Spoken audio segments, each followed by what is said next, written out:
Ralph's voice was barely audible through the prattle of the nightly downpour. "Past the exit sign." I leaned closer to the phone holder. "I'll be there in 20 minutes, 30 at most." I tried to come up with a quick estimate how long it would take to unload the hodgepodge of furniture and crates from the estate sale, but Ralph cut me off. "It's Friday, Frank." A pause, then, "We said Saturday." Stumped, I just stared at the phone for a moment. Seriously? My schedule had been somewhat chaotic lately, and I was more annoyed than surprised that I had mixed things up. "Yes, seriously," Ralph said through the rain and what sounded like chatter on his side. "I told you I'd be out of town until Saturday afternoon. My in-law's anniversary, remember? I'm sitting here with my brothers-in-law and Marla is taking the kids to bed in the guest room." What am I supposed to do with my haul then? Before my inner eye, I saw myself curled up on the passenger seat all night while the water level outside steadily rose. Have you seen the weather reports? I'd only make it back to Fort Redding tonight if I traded the truck for a goddamn cargo ship. "Calm down, Frank, and don't take the Lord's name in vain." Ralph sounded much too unfazed for my taste, but then he wasn't the one who'd have to spend the night in a truck. "Don't worry about the haul. We'll unload together tomorrow. There's a spare key wedged behind the sign by the delivery entrance. It's not ideal, but there are plenty of sofas in the warehouse. And you'll have the coffee machine in my office. There should be some..." He broke off. Then it sounded like he covered the phone while talking to whoever had interrupted him. "I have to go. The kids won't stay in bed. We'll talk tomorrow. I'll be there around noon." It took me almost an hour to get to the warehouse, thanks to my usual shortcut being flooded. But what did it matter? Had the damn storm not surprised me, I'd already have been on my way home by the time I poked around behind the sign with a pencil to unwedge the key. I felt like a burglar when I entered, soaked and frustrated, and felt around for a light switch. By day, the warehouse was easy to navigate, jammed with junk as it was. Now, in the evening, and with the storm raging outside, no light came in through the industrial windows just beneath the ceiling. I cursed under my breath when the first switch I found did nothing. The second one mercifully worked, but the cage lamps it turned on barely illuminated the maze of overcrowded shelves and old furniture. Using my phone as a flashlight, I made my way to Ralph's office, a tiny cubicle next to the front entrance of the warehouse. The old banker lamp and the heavy antique desk always made the room feel like a relic from another time. The old apothecary cabinet with missing drawers fit right in with them. The heavy-duty industrial shelf that held the decidedly modern coffee machine and the large plastic plant in its gaudy pot were a mismatch. For some reason, Ralph really loved that plastic palm, though. "Livens up the place," he said, when I remarked upon it years ago. I was more interested in livening up myself and my phone. The battery was awfully low for a night in a dark warehouse full of tripping hazards. I put it on the charger on Ralph's desk, then went to get water for my coffee from the tiny adjacent bathroom. The caged lamp in there didn't work, which was probably why I found a flashlight on the tray under the mirror. Good. Now I could let the phone charge overnight. I'd just have to remember to put the flashlight back in the morning. While the coffee was brewing, I looked around outside the cubicle, in the corner where Ralph stored hauls from recent yard sales that had yet to be categorized. Cushions and blankets were high on my mental wish list, but I was also hoping to find books, magazines, maybe a deck of cards. Although it felt like the dead of the night, it was only evening. At home, I'd have put on a movie by now, or maybe headed over to the bar for a round of pool. Here, I had to keep myself entertained with more humble means until I got tired enough to crash on a couch. From past deliveries, I knew those were farther back in the warehouse, near the wall units and wardrobes. There'd be a wide selection to pick from, so I wasn't worried about that. I've seen perfectly good kitchens, desks, kids' furniture, and garden sets thrown out. But there's just something special about couches.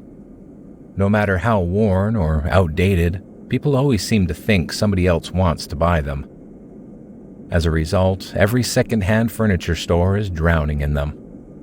My search hadn't been too fruitful by the time my coffee was done. All I had found was a stack of home design magazines. Better than nothing. I flipped through them while I sat at Ralph's desk, sipped the coffee, and wondered whether I had it in me to get to my lunchbox from the truck. The security glass of the small cubicle window blurred the world outside, but I still had the heavy patter on the flat roof and the howling wind to sway my decision. The sandwiches had probably gone soggy by now anyway. After finishing the coffee, I continued my search for cushions, blankets, and entertainment in the maze outside the office. God-fearing and good-natured as Ralph was, the man never had the slightest sense of order. Only he, and perhaps the Lord, knew why desks were stored next to nightstands, but office chairs were all the way over with cribs, strollers, and playpens. There was no guarantee that he kept living room accessories anywhere near living room furniture, but I had to start somewhere. Since I had seen coffee tables across from the entrance, I decided to try my luck there. I was only mildly surprised to find the shelves filled with kitchen appliances instead. Toasters, blenders, waffle irons, rice cookers, and all sorts of novelty items no self-respecting cook had ever used. The next section contained cat trees, dog houses, and several baskets of food bowls and pet toys. I made a mental note that there were some dog beds that looked rather comfy, should I really come up empty on cushions. Venturing deeper into Ralph's cabinet of curiosities, I slowly began to grasp the full extent of his arbitrary inventory system. When I delivered my hauls from the estate sales and storage auctions, I usually had a random mishmash of items myself. It never struck me as odd when we carried things to different sections all across the warehouse. However, I had never tried to find something specific in this world of clutter.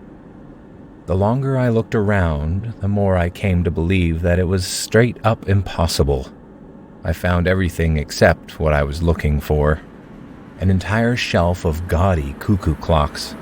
A birdhouse made to look like a tiny church that would probably be the showstopper at Ralph's next charity auction. Several boxes of assorted car magazines from the 80s. An antique sewing machine that might actually be worth something to collectors. An almost man-height cross with a much too detailed statue of Jesus. When a flash of lightning illuminated the warehouse, and his pallid wood visage, it looked like the damn thing was weeping for a split second. Startled by that and the rolling thunder, I retreated to a different aisle. Still no cushions or blankets, but the first thing the beam of my flashlight fell on was a crate of vinyls. That sure made up for the scare. A good part of my record collection came from forgotten treasure chests like this, and Ralph was always happy to trade for some knickknacks. "I'm not running a record store," he once told me. "I don't catalog these. I'd sell them wholesale anyway. Whether you take some or not, it's $20 for the whole box." Excited, I knelt down to flip through them in hopes of a rare piece I was still missing. At first glance, the records were in great shape. No dog-eared corners. Some even had wrappers that pointed to the previous owner being a collector as well. The covers looked right up my alley. Jazz, Dixieland, bluegrass. However, I had never even heard about any of the artists. I didn't find a single familiar name, and certainly none of the rare classics I had hoped for. Upon closer inspection, I noticed that the covers had one strange detail in common. All of them depicted the artists, which wasn't unusual by itself, but each and every one of them lacked a facial feature. Some didn't have eyes, others no ears or noses. One even showed a man playing a trumpet, but the instrument's mouthpiece pointed toward a smooth piece of skin instead of a mouth. Must have been some obscure fad, I thought as I got up, somewhat disappointed, although not too surprised. After all, one had to dig through a lot of coarse gravel to find any gems. The next aisle was blocked off by a stack of what I assumed were desks for kids. At least they seemed too small for adults, and some had stickers plastered all over them. I carefully made my way around the obstacle since I had a vague memory of Ralph storing bedspreads somewhere around here. The passage between the desks and the heavy industrial shelves was narrower than expected. I had to lift my arms to squeeze through, which made the murky beam of my flashlight go straight up for a moment. I had to do a double take at what I saw. The desks were stacked impractically high, almost up to the ceiling, like a Jenga tower. How had Ralph even accomplished that? And why? There was plenty of space in the aisle. The rose-colored desk right in front of me was also assembled the wrong way. The hutch faced the back and the drawers were upside down. Still in disbelief, I let my flashlight beam wander up the tower again for a closer look. Several of the desks had obvious flaws in their construction from what I could tell. Maybe Ralph had stacked them like that because he couldn't sell them in this state anyway. There were no bedspreads in this aisle. Where I had hoped they'd be, I found an array of the weirdest oil paintings I had ever seen. Huge, ornate frames made of wood so dark that it looked like carved charcoal. I'm far from an expert, but they struck me as genuine antiques. Something just felt ancient and profound about them, although I couldn't even tell what they depicted. Primordial landscapes, maybe? Alien planets? It was probably just the erratic light of my flashlight, but a few times I thought I saw movement on a canvas, as if something was alive in the oil and sneaking from frame to frame, just to stay perfectly still when I fixed my eyes on its hideout. It had to be some kind of optical illusion. Since it also gave me a bit of a headache, I abandoned the paintings and continued my search. The deeper I delved into the warehouse, the more I wondered who the hell would ever buy this junk. It had been a while since I had come across anything that looked useful or even usable. If I hadn't known that the only alcohol that ever touched Ralph's lips was mass wine, I'd have assumed he bought this stuff in a drunken state. Incorrectly assembled furniture, heaps of unidentifiable clutter that looked like spare parts, but I couldn't say for what. I'd go as far as saying that most of it served no apparent purpose, not even a decorative one. The aisles were filled with contraptions that looked like somebody who had never seen furniture before tried to build some from scratch. The works of an especially gifted chimp or a caveman, somebody with no concept of form or function. My mind tried to come up with something, anything these objects could be used for, but to no avail. Who in the world needed an end table that was just a slanted round plate with two legs? Without the support of the shelf it leaned against, it couldn't even stand upright. Or the thing that resembled a wardrobe in size and shape, but only had a single drawer on the top left side instead of doors. How about a novelty bar stool? Easily twice my height, but where the seat would normally have been, there was a laundry basket. A laundry basket that opened sideways. None of these items made sense, and my question shifted from who the hell would buy this to who the hell makes these things in the first place? Most looked professionally made and were in great condition, as far as second-hand furniture condition goes anyway. Just none of it was really furniture. The one exception, kind of, were the religious items. At least that's what I thought they were. They were scattered across different shelves, yet stood out between the bland gizmos with rich colors and intricate ornamentation. I had no idea what exactly they might be used for either, but their religious nature seemed obvious. Maybe some obscure denomination displayed these things in their churches. Or they were just religious art and sought after by staunchly devout collectors. When I spotted the first one, I took a closer look because it seemed strange that Ralph would have left something like this on a random shelf. It was a round, polished gemstone, almost like a fortune teller's crystal ball, encased in a web-like metal fixture on a weirdly iridescent black stone slab. There was writing engraved in both the metal and the stone, but I couldn't even make a guess what script it might be. Something about it made me uncomfortable, though. It felt as if being too close to it was sacrilegious somehow, so I quickly put it back. When I moved on, I kept a distance whenever I spotted a similar item. By the time I decided to make my way to the sofas, I hadn't seen anything I could identify with certainty for a while. Chairs with another set of 4 legs protruding from the backrest, random arrangements of drawers without any casing, doghouses with 3 gabled roofs stacked on top and way too many holders for bowls, but no opening. The list of absurd contraptions went on and on. To be frank, it was quite unsettling to wander around in what felt like an alien art installation. I had only given up on blankets and cushions, but I slowly began to worry if I'd ever find a sofa to crash on. In the past, I had delivered plenty of sofas to Ralph and helped him carry them in. I was pretty sure I knew where they were stored, but nothing on my way there looked familiar. I should have passed through the appliances section already. Fridges, tumblers, washing machines. Bulky, typically white, hard to overlook even in the dark. Yet I hadn't seen any of it. Maybe it was the eerie atmosphere, but I got the sneaking suspicion that the warehouse was much larger than I had thought. It certainly felt like I should have been able to see the far end, but when I pointed my flashlight forward, there was no wall, only murky darkness. I can't describe the relief I felt when I finally spotted a sofa a short distance ahead.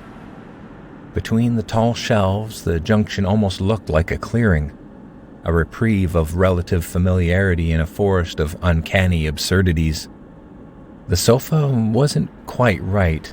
The legs were askew, raising the left side higher than the right one. But it was close enough to a normal, functional piece of furniture. It had seen better days, for sure. The pale blue upholstery was worn out and faded. The once golden threads of the damask pattern stuck up like weeds in some spots. When I sat down, the antique springs creaked and groaned, and I knew it wouldn't be a comfortable night by any means. The cushions were stiff and had little give, as is the case with so many old sofas. Still, it was better than the alternative, venturing farther into the thicket of useless junk on the off chance that the sofa section was still somewhere in the back. So I made myself comfortable as much as one could on that creaky old thing. With the steady rhythm of the rain on the roof, I had lost all sense of time. I figured I must have wandered around for much longer than seemed possible in the warehouse. At least my feet felt as if I had walked for hours when I sat down. Once the weather calmed down, or at least daylight fell through the windows in the morning, those notions would seem silly to me, I assumed. For the moment, I was just glad to have found a spot for the night, though. I put my flashlight on the table-like thing in front of the sofa, intending to stretch out and try to get some sleep. However, in doing so, I pointed the light cone at something I hadn't noticed before. A tape player. Nothing ambiguous or weirdly shapen about it, just old and bulky like electronics in the 80s used to be. To this day, I'm not sure why I pressed the play button that night. Maybe I didn't have a reason beyond, well, that's just what one does with tape players. I just know that I immediately regretted it. Decades old and covered in dust, nothing about the tape player looked like it might still be functional, but it was. As soon as the reels began to move under the plastic cover, the speaker unleashed the most unsettling cacophony I have ever heard. A scrunching, as if TV static was made of coarse sand, mixed with screeching and growling that seemed to come from above. Something that sounded like the flapping of 1,000 leathery wings in the storm outside. Distant voices whispering in a strange language. It barely sounded like anything human mouths could produce. Guttural, gargling, yet with the cadence of a conversation. And it just wouldn't stop. No, the maddening noise grew louder and louder as I frantically pressed the tape player's buttons. The whispers swelled, became chants and shrill screams, and one voice cut through it all in a tone that made me think of a general barking orders to his soldiers. The flapping and rushing sounded closer, and I even thought to hear footsteps between the shelves. Lots of them, marching in step. Hell, it felt like the concrete floor vibrated under the boots of an otherworldly army as it headed toward my position from the darkest depths of the night. In my panic, I tried every button, again and again, to no avail. I turned the player upside down, initially to tear out the power cord, but found only a crusty battery compartment on the underside. Although the apparent leak made it unlikely that the battery still powered the player, I pried the compartment open and reamed the rusty remains out of it. And yet, the agonizing noise wouldn't stop. The gargled voices wouldn't shut up. The stomping steps drew ever closer, and the goddamn forsaken scrunching could as well have been the sound of my sanity crumbling away. Not knowing what to do, I smashed the damn tape player onto the floor and stomped on it. The cursed noise kept coming, undeterred. As a last resort, I kicked the damaged player as hard as I could. I heard it crash against a shelf or a wall, but again, to no avail. The cacophony of terror continued. I couldn't see the player, or what was left of it, anymore. But that was the least of my worries. Even if I retrieved the remains, what could I possibly do to it that I hadn't tried? No, I had to get away from the source of the sounds, away from whatever was coming for me from the darkness.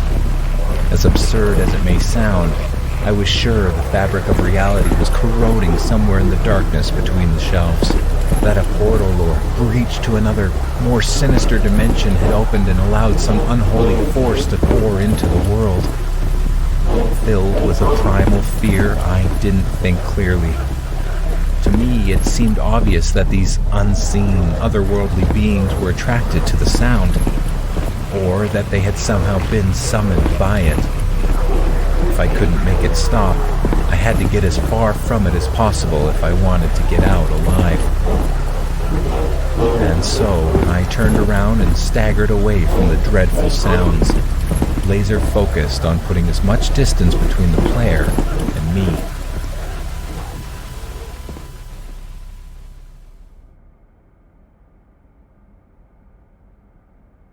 When I woke up, I was confused and had no idea where I was. It took me a moment to recognize Ralph's warehouse. Nothing seemed out of the ordinary when I sat up and looked around. I was in the sofa section. Daylight came in through the windows and last night's ambience of wind and rain was gone. I even remembered the sofa I had slept on from a delivery last month. The only oddity was the fact that I found myself clutching a flashlight. Apparently, I hadn't bothered to switch it off since the batteries were completely drained. It jogged my memory in its dead state, though. The bizarre gizmos, the sky-high towers of stacked whatevers, the nagging feeling that I had gotten lost between the shelves, the bizarre nightmare. It had been a while since my mind had cooked up something this strange, but in my drowsy state, I figured the droll accommodations were to blame. It's not like I frequently slept in warehouses or storage units, or anywhere other than my bed for that matter. A good cup of coffee. That's what I really needed after this uncanny dream, and luckily I remembered there was still some left in Ralph's office from last night. I got up and made my way through the sofas, thinking I should probably give him a call to check when he'd be here as well. After my ordeal on the stormy road, followed by the most horrifying nightmare in my life, I just wanted to get over with this delivery and go home. Just before I reached the main aisle, I caught sight of something that stopped me dead in my tracks. A bulky, antique sofa in faded blue and gold. The exact same sofa I had seen in my dream. And in front of it stood a coffee table. Not strange or unusual in itself, but the old tape player on it made me shudder. It was the same accursed thing I had seen and smashed to pieces in my dream. Everything in me recoiled at the memory of what it had unleashed. Had it really been a dream? I appraisingly surveyed my surroundings. Along the wall to my left, I saw fridges, washing machines, dryers, and other large appliances. Not one of them made me wonder about its function. To my right, there were desks, planter tables, and large watering cans. That sure looked like Ralph's doing, but one of the desks gave me pause. When I went closer, I recognized it as the wrongly assembled kid's desk from last night. The hutch was indeed facing the wrong way, but it wasn't fixed to the surface either. Looking around, I realized that none of the hutches were. Some were stored under the desks. Ralph had probably not screwed them on to make transport easier for customers with smaller cars. Still, seeing another item from my dream made me queasy. It had to be a bizarre coincidence, right? My sleepy brain had just spun some crazy yarn from things I had seen on previous visits. That had to be it. What other logical explanation was there? None I could think of, but that wasn't enough to convince me. Instead of going to the office and calling Ralph, I inspected the nearest aisles, just to make sure none of the strange contraptions were there. To my great relief, I didn't find anything I couldn't identify. Useless plunder, yes, but only useless to me. Antique globes, china sets with more soup tureens than I cared to count, tacky bookends. I was never one for home decor, but I knew somebody, somewhere, would probably put this stuff in their home. I did not find the paintings in the charcoal frames, nor did I come across a Jenga tower made of desks. What I did find was the box of vinyls. First Creepy Jesus to the left and straight on till morning. When I flipped through the records, there was nothing strange about the covers, though. I still didn't know any of the titles or artists, but all of them had their facial features. My discoveries, or lack thereof, settled in. Nothing otherworldly had happened last night. It had been a nightmare. One that had really rattled me, but just a dream nonetheless. I had seen enough to be certain of that, so I turned around to finally get my coffee and call Ralph. I could already see the fridges and dishwashers ahead when I accidentally knocked a gaudy plastic owl off a shelf. It rolled behind me, so I turned around and picked it up. That's when I saw it. The footprints. Black, dusty footprints. The aisle looked like the entire workforce of a coal mine had marched through it after a shift. For a long moment, I just stared at the prints while 1,000 thoughts raced through my mind. Had it been like this the night before? I hadn't paid attention to the floor. It had been too dark to tell anyway. I didn't even know if I had been in this particular aisle. After placing the owl back on the shelf, my eyes were drawn to the footprints again.